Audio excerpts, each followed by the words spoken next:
Harry was born in 1899. He's a big lad.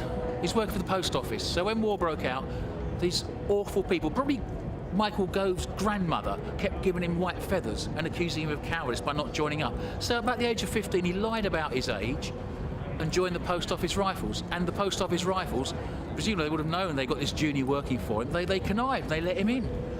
He got wounded in the leg, got shot in the leg, spent 3 days in a shell hole that was poisoned by mustard gas.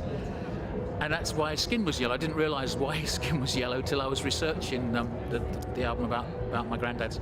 And as long as I knew him, he had short of breath. And I vividly remember my mum, we were out walking the dog, and she said, well, you know, your granddad's got lung cancer and it's not going to get any better. So there's all that, and I know that it took 50 years to kill him, but the First World War killed him, it ruined his quality of life, and there he was, puffing and wheezing round after the ball with his brothers who weren't gassed.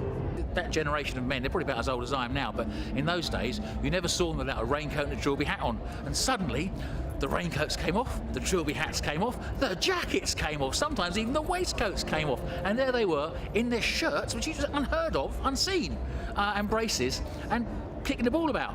And so that was the way in for the song. And I think it's important that we remember that it wasn't in any way a glorious endeavour, it wasn't anything that people had to do, it was forced upon the people of Europe by the bungling and incompetence and greed of their imperialistic rulers. And I think we need to remember that, because otherwise what they'll do is they'll use the First World War as an excuse to justify future military adventures.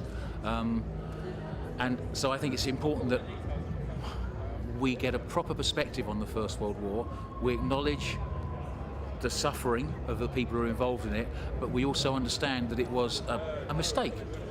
And I hope that my voice will be contributing to that debate.